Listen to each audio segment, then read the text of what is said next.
When this video drops tomorrow, January 21st, it'll be the 4-year anniversary of the day that I picked up Cooper. I've had Cooper for 4 years.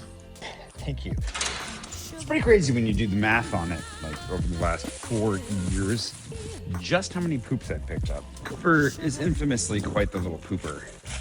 He tends to poop once guaranteedly in the morning, but usually twice, especially if we go out and give him the opportunity.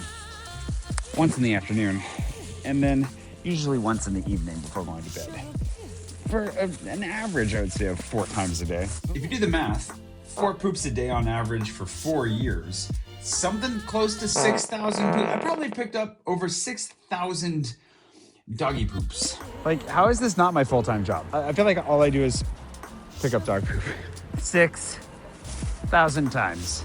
We're only a third of the way into his life. I'm aiming for picking up 20,000 poops before he dies. I also did the math, and I forget, I think it's if I want to kiss him 1,000,000 times in his lifetime, expecting that he's going to live between 12 to 15 years, I have to average something like 200 kisses a day. Which sounds like a lot of kisses, but look at this face. There's no way I'm not going to get to 200 a day. When I decided to get a dog, I figured that either I needed to get him right away in 2022, because I knew I had a little bit of time where I could train a dog. Like, I had some dedicated time after COVID, the way that life is going. And in one of those moments of prescience, I knew that if I didn't do it then, I'd probably have to wait another 5 years before I had the time to dedicate to a dog again. And it turned out to be very correct. But why, you might be asking, did I get a dog in the first place? The title of this video might have been a little bit jarring for you. It tends to be a jarring statement for a lot of people. When I first got Cooper, I ended up spending a lot of my time sitting right here or on my stairs, somewhere far from soft, standable items, because I was so anxious when I got my dog. Oh, thank you. Hello. Oh my God. I actually spent so much time sitting here with Cooper, or sitting on the floor in general. It was just such an inherently uncomfortable experience.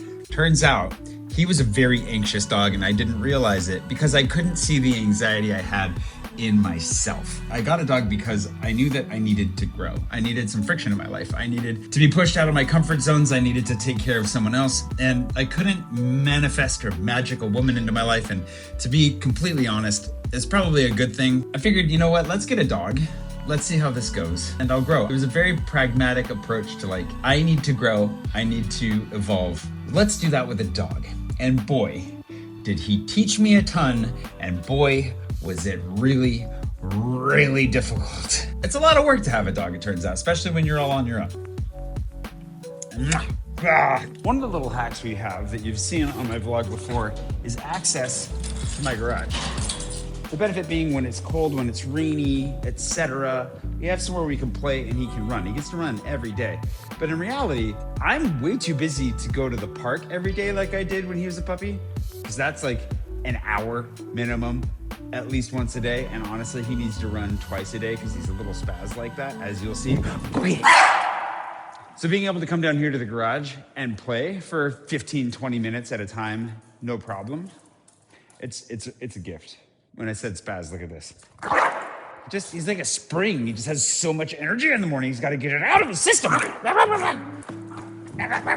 The thing is, when I say it took me 4 years to learn to love my dog, it's not that I didn't love him out of the gate. Love as a verb, showing up for him, training him, feeding him, taking good care of him, is something that I did very well from before I even got him. I actually dug up my old notebook. From January 13th is when I started writing out my puppy training by week. I started doing a whole bunch of research, and I had all of these plans. When he's 8 weeks old, 9 weeks old, 10 to 16 weeks old, how am I gonna progress and teach him how to do all the things? How am I gonna teach him to know his name? How am I gonna teach him how to sit, how to lie down? How am I gonna do all these things? And all the reference materials that I used to make this plan.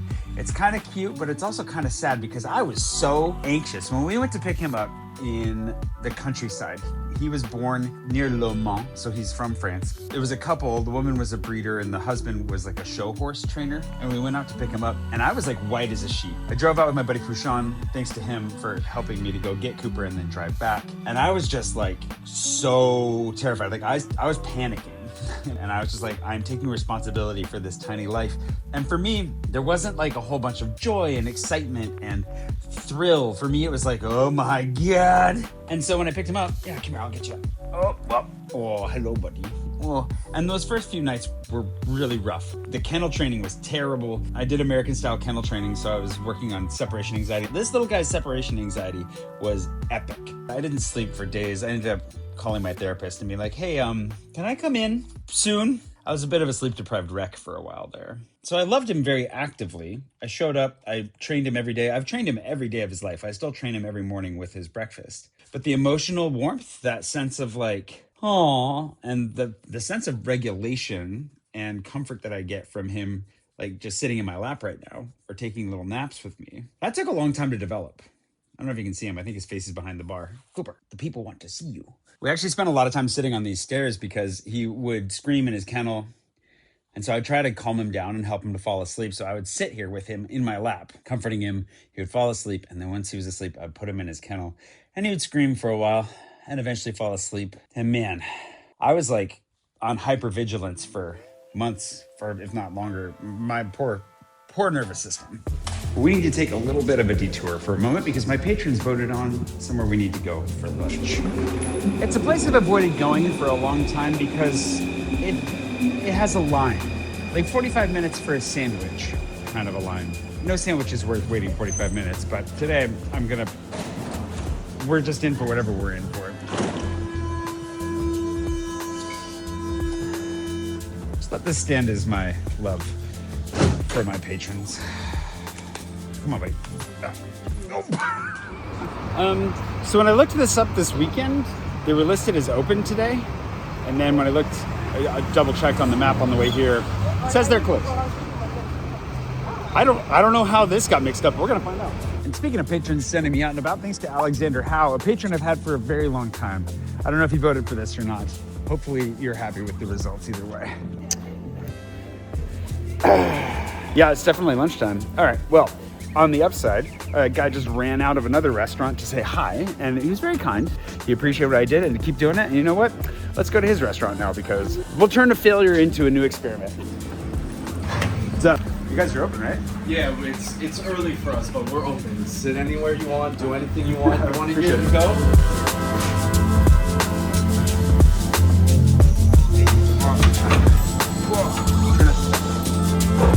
Dude, this backgammon set is legit. Looks amazing, yeah. Isn't that cool? Yeah. Is this just for show or do you guys break it out to play it? No, never break it out. That's a tragedy, but it's probably smart. Just got to take these things as they come. I'm back in Enfant Rouge, which is where Chez Alain used to be. I know I'm gonna like this sandwich. I'm sure it's delicious. The reason that I've never actually had it is because when he had his place here, we would try. I'm sure you can go back and find me trying in my vlog 2 or 3 times if you're diligent enough to search far, like long enough to figure it out. But like after 20, 30 minutes, I'd get hangry and I'd be like, there's no way any sandwich is worth this wait, and I would quit.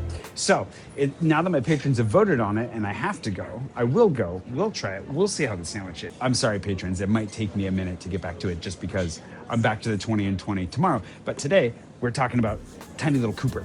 There's a million different things that I could say about owning a dog, whether that's life in France with a dog, life in Paris with a dog, in a city with a dog, as a single person with a dog, what it's like to travel with a dog. And like the emotional journey is obviously a huge part of it. And that's actually what I wanted to focus on today, just to honor my dog, because on this day, the anniversary of his adoption, of his abduction, it's really important to recognize how much I've changed as a result. He's been pretty stable. Like he's grown, he's learned, he's quirky, he's got all kinds of things that rub me the wrong way in his personality, but so many things that bring me so much life and so much joy. Oh yes, thank you, sir. Of course. This does look like a darn good hot dog. I haven't had a hot dog in a minute. I wrote at length about my relationship with Cooper in the book that we're working on right now. So if you're curious to know more about all this in more detail, that'll be coming soon. But in the interim, it's just really good to recognize just how much he has rubbed the rough edges off of me. He's served as this mirror to my emotional state, to my physiological state, to the anxiety that I struggle with, to the voices in my head, the things that I hear, the things I've had to overcome from my own childhood as a result of being responsible for this tiny little guy. And that's a gift that I could never get anywhere else. Let's just say that 4 years with this guy, it's been a good start. I have to dig into this hot dog while it's hot. This looks amazing. Thanks, Adrian. This turned into a really good diversion. I'm glad you came and said hi.